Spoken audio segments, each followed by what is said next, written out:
Bok, ja sam Dora. Bok, ja sam Izabela, dobrodošli u žurnal Voices Across Generations.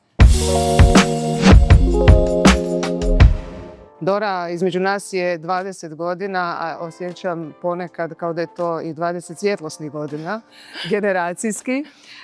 Pa ću ja iskoristiti prvo pitanje u današnjem razgovoru i pitate što ti smatraš danas da su ključne vještine mladih poduzetnica, žena u kreativi kao što si ti? Mislim da je na prvom mjestu ambicioznost, želja za učenjem. Mislim da bez te neke želje za učenjem danas ne možemo ništa. Mislim da ljudi danas trebaju staviti ego sa strane i biti voljni raditi ono što im nije u opisu posla, pogotovo ako se žele baviti marketingom, jer jako često u određenim situacijama radimo stvari koje nam nisu približno u opisu posla i ako nismo voljni maknuti taj neki ego sa strane da radimo stvari takve, tipa dođeš na event, ti ćeš sad tu sve napraviti, a zapravo bit ćeš konobar ako treba po potrebi, bit ćeš čistačica, šta god da treba, ako to niste voljni obaviti, mislim da ovo nije branša za vas. Ja se nekako slažem s tobom jer smatram da sve vještine koje su nam potrebne za rad su zapravo one vještine na koje nismo računali. Da. U životu meni je tako bilo kroz cijelu karijeru koja sad već traje gotovo 25 godina, ali ta reinvencija se događa s onim vještinama koje nisu klasične za posao koji se baviš. Zanimljivo da si rekla ambicija, jer ja sebe nikad ambicioznom nisam smatrala i taj dio me dosta dugo mučio dok nisam shvatila što sve ambicija može biti. Da ona nije samo moć, novac ili neki ego, već da ambicija može biti stvaranje dodane vrijednosti, što je posao kojim se bavimo i ti i ja, tako da sam napokon puno kasnije nego ti prihvatila svoju ambiciju. A koja je tebi razlika, na primjer, u ambiciji kada si bila, ajmo reći, radila za nekoga drugoga i kada sada radiš za sebe, kad si, ajmo reći, nakon toliko godina što si radila u tuđoj firmi, imaš svoju, koja ti je razlika u ambiciji? Pa ja sam dosta kasno krenula u svoj poduzetnički put sa 40 plus i pogotovo baviti se vidljivo javnim poslom, što možda nije običajno kad već imaš neke godine, ali evo, to se dogodilo prirodno. Mislim da su sve stepenice moje ambicije se događale sa napretkom i kako sam uvijek težila napretku, osjetila sam da je trenutak da taj napredak može biti širi i da može biti malo više moj, a možda malo manje timski, ako realno uvijek kad se sam radiš sa timom. Sada je moja ambicija da podjednako nekako uživam u svom privatnom životu i poslovnom životu. Jako puno sam dala svom poslovnom životu od 0 do 24, dane bez spavanja, noći, bolesti, možda i poneki polu burnout i moja ambicija je sada da kvalitetno radim, dobro radim sa kvalitetnim tvrtkama i ljudima, a s druge strane budem posvećena više sebi. A još jedno pitanje, spomenula si da sad imaš bolji odnos obiteljskog i poslovnog života. Koja ti je razlika sad kad radiš za sebe, kako odrediti koje vrijeme posvetiti poslu, a koje obitelji? S obzirom da si prije imala točno određeno vrijeme, čak i više od toga, to i svi znamo kako raditi u marketingu. Koja ti je razlika sad? Je li ti lakše ili ti je teže posvetiti se sad više obitelji ako prije nisi imala toliko vremena? Sad mi je lakše jer i ti, ja i svi mi koristimo neke alate koje nam olakšavaju posao i naravno neke stvari puno jednostavnije brže rješavaš jer si ih 1000 puta napravio. Ali uvijek sam ciljala na to da kad sam kući ne radimo, osim ako je baš deadline i da vikendi budu posvećeni obitelji. Ja volim ekstremno raditi, a onda ekstremno odmarati ili ekstremno se baviti svojim privatnim životom, tako da je moja vaga ovakva, stalno, rijetko i gotovo nikada ovako i s time sam se pomirila. Ti si mlada, nisi još u braku, ne. Nemaš još onda ni djecu. Nemam.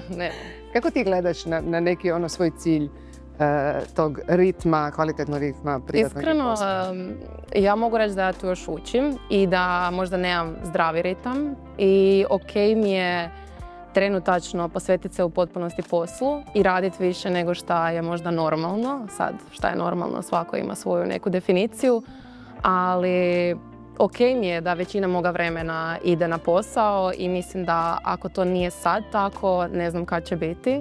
Kad ću imati obitelj, onda ću imati možda više vremena i možda bolje raspodijeliti svoje vrijeme na neki obiteljski, to je privatan život i na poslovni, ali sad mi je u redu skroz posvetiti se poslu i cijelo vrijeme biti prisutna i svojim klijentima, dostupna u bilo koje doba dana, noći, nije mi nikakav problem. Ali isto tako kako si ti spomenula, radim ekstremno puno, ali onda uzmem svako malo neki odmor kratki gdje odem na par dana negdje i onda se odmorim zapravo kak treba, tako da nije mi potreban svaki vikend da mi bude slobodan od posla. Pa to bi bilo i to neko doba i mislim da je to taj ritam koji bismo trebali u životu imati. Naravno da nam prioriteti nisu uvijek iste stvari, ali definitivno vidim da imaš slobodnog vremena i da nemaš problem uzeti neko vrijeme za sebe. Često se mi u ovom poslu susrećemo i sa nekim predrasudama. Osjećaš li da su one možda sada manje nego kada gledaš možda generaciji starijih žena s kojima radiš, starijih žena s kojima možda radiš ili komuniciraš? Ili osjećaš da postoji tu nešto što se tiče predrasuda što mi starije generacije smo možda trebali još malo bolje odraditi za vas? Pa mislim da je definitivno velika razlika u doba kada si ti krenula raditi i u doba sad kada sam ja krenula raditi što se tiče nekih stvari koje mislim da i dalje se možda krivo gledaju u društvu. To je po meni svakako da se ambiciozne žene i dalje etiketiraju i nekako posao koji radimo, komunikacije i na jedan i na drugi način koji god da jeste ili marketing, da li je to nešto drugo, ali sve su to komunikacije, većinom su žene u tom poslu, a nekako i dalje imam osjećaj da su pri samom vrhu većinom muškarci, što je po meni dosta poražavajuće.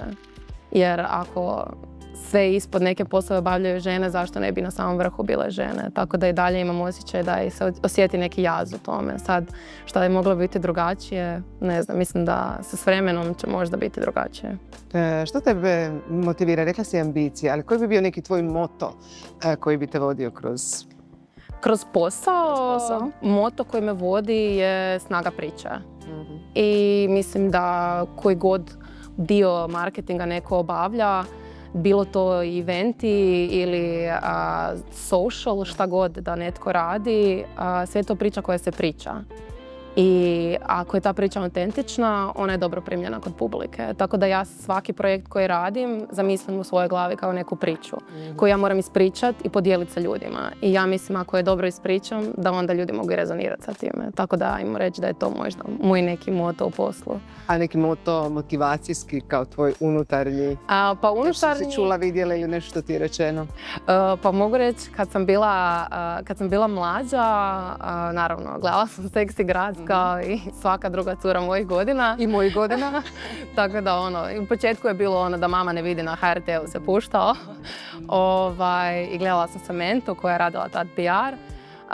I meni je to bilo volja i želja i tada sam kao jednog dana nadam se da će biti kao ona i onda sam pisala faks, išla sam na komunikologiju, nekako me sve to ponijelo. Iskreno nisam mislila da će ovako rano krenuti sama raditi, a trenutačno mi je neki moto da koji god klijent da radim, bio to lifestyle ili nešto drugo, da budu sretni. Znači da budu zadovoljni, da donosim neke razlike u njihovom poslu kad su radili bez mene i sa mnom. To mi je neka motivacija, iskreno. A eto, to je to. Koja je tvoja trenutačna neka motivacija i koji je tvoj trenutačni cilj s obzirom da si prešla u potpuno nove vode? 40. Da? Ne. Potpuno nove vode. Prešla si u nove vode, pa koja je tvoja motivacija trenutačna i koji ti je neki dugoročni cilj? Dugoročni cilj mi je što dulje raditi kvalitetno čime god da se bavim. Ja sam dugo imala veliko nepovjerenje u širinu talenata i interesa koje imam. Smatrala sam da je to površno. I doba u kojoj smo ja odrastala i krenula raditi, bilo više timskog posla, nije bilo toliko isticanja, žene su bile preglasne ili su previše tražile ili ih je previše toga zanimalo. Zaista moja motivacija je da uvijek nađem nešto novo u ljudima i u priči također, ali da na kraju dana i svojom energijom uspijem prenijeti ono što jesam. Shvatila sam kroz sve te godine nekih razočarenja, zašto ne ovo, zašto se ovo nije dogodilo, zašto ne taj klijent, zašto ne ta priča, ja bi bila bolje za to. Ne, mislim da perfect fit postoji samo kada se energije i brenda i klijenta i tebe kao nekoga ko pruža usluge zapravo kad su usklađene. Nekako je to ona nit koja ide kroz cijeli život, bili to odnosi, prijateljstva, tako i u poslu. Motivira me danas i dalje da donesem maksimalnu vrijednost onome što radim i više to jest ne da se ne sramim, sada puno čvršće stojim iza onoga što mislim da su moji talenti.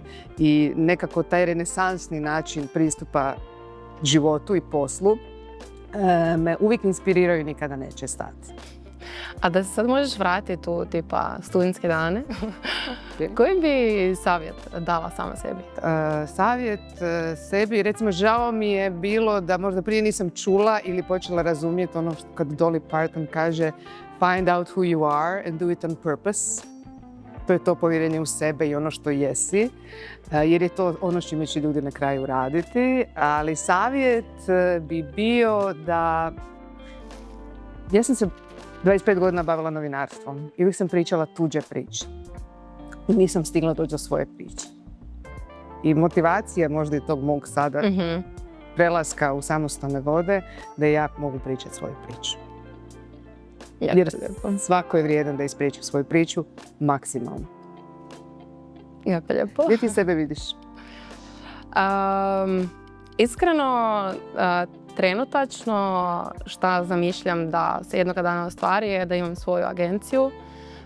Trenutačno nas je 3. Svako zapravo radi sam za sebe. Neke stvari klijente, neke odrađujemo zajedno gdje je potrebno više ljudi. Ali eto, nadam se da ću jednog dana imati svoju agenciju, moći odrađivati sve bez vanjskih suradnika, imati super tim i evo da ćemo se onako slagati i da će biti jedna malo drugačija agencija nego što je kod nas trenutačna situacija. Ambiciozna si, uspješna si već u mladoj dobi, kreativna si, naoko je to sve super.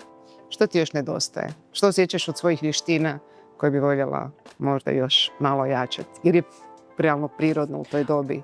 U mojoj dobi još uvijek nije biti potpun. Mislim da možda nije čak vještina, nego i dalje imam osjećaj da imam puno toga za naučiti.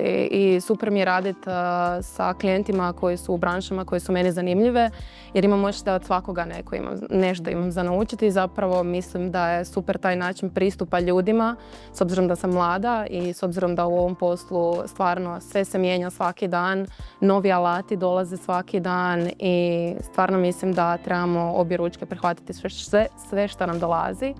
Tako da mislim da je učenje vještina koja je znači treba biti primarna svima, neovisno o dobi iskreno. I mislim da u svakom trenutku svatko od nas ima nešto novo za naučiti. Što bismo mi, moje generacije, starije, trebale usvojiti od mlade generacije? Pa ja mislim da je možda to brzina prilagodbe. Mislim da se mi mladi jako brzo prilagodimo na situaciju u kojoj jesmo. I baš ovo što sam spomenula, svaki dan dolazi na tržište toliko novih alata i mislim da je u današnje doba možda, čak ću reći, glupo i nije baš inteligentno koristiti to jest ne koristiti alate koje imamo. Jer ako, na primjer, ja imam klijenta i javim se ja za posao i netko drugi se javi za posao, ta osoba je 5 puta brža od mene jer koristi neki alat koji ja ne koristim. To znači najčešće nije osoba 40. Jedna od milijuna. Vještine i brzina prilagodbe. Ta brzina prilagodbe i općenitost prilagodba promjenama je tamo gdje nismo često štekale generacijski, ali život nas je naučio da se ipak pomaknemo s mjesta. Da, i ja se slažem isto. Šta ti misliš šta mi možemo naučiti od vas? Od starijih generacija, znači šta i dalje možda misliš da mlađe generacije nisu usvojile ili da im jednostavno nedostaje s obzirom na odgoj ili na nešto drugo, šta misliš da možda nama nedostaje? Mislim da tebi ne nedostaje onog učenja iz situacija koje ti nisu zapisane u ugovoru. To je nešto što bih svima preporučila i svoje djeci, imam 2 sina i svima da se bave svime onome što nije njihov posao. Naravno u nekim ograničenim uvjetima. A drugo, za mene inspiriraju mlade generacije i volim vidjeti uspjeh mladih generacija i kada god bi mi netko u redakciju došao ili sada u agenciju da je mlad, mene bi inspiriralo to što puno ranije su naučile, pogotovo mlade žene, neke stvari koje nisam ja znala tada i meni je to jako inspirativno. Tako da mislim da smo vam puno toga već rekli dok ste odrastale, a da sada vi možete učiti nas. Da, slažem se. Mislim da možda naša, to jest moja generacija, ima neku prednost u obziru na starije generacije, a to je odgoj koji smo mi imali, je bilo u totalno drugačije doba. Moji roditelji, njihovi roditelji, ja imam osjećaj kad bi oni dobili posao, da su bili učeni da moraju biti sretni sa svime šta god da rade. Dobiš posao, ti si sretan jer imaš posao, šuti i radi. I mislim da je to najgora stvar koju vam neko može danas reći, šuti i radi. Mislim da smo mi kao generacija netko koji ima puno veće mogućnosti i zahvalni smo na tome i starijim generacijama da možemo reći ja to neću ili ja to ne želim i ići na nešto drugo. I mislim da to zapravo naša, to jest moja generacija, treba zahvaliti starijim generacijama što su nam omogućile da imamo takav pristup. I ono što mene najviše inspirira kod mladih generacija da vrlo rano znaju reći ne. Što ja sam jako dugo se mučila s time i to što kažeš da ne šute, nego da pričaju i da pričaju svoju priču i da pričaju tuđe priče na najbolji mogući način. Tako da ja pretpostavljam da ćeš me u godinama koji idu još puno toga naučiti, sad kada se znamo. Tako da čestitam ti. I ja tebi. Drago mi je što si odlučila krenuti sama i što si bila dovoljno hrabra, jer iskreno kada toliko godina radiš ukalupljen negdje, mislim da je jako teško nešto pokrenuti i pokrenuti se i kada već imaš obitelj i mislim da je to potpuno drugačije nego kad si mlad i nemaš kome odgovarati i nemaš za koga brinuti, nego samo za sebe. Tako da čestitam ti. Hvala ti. Neka nas znati želja onda i dalje drži. Tako je.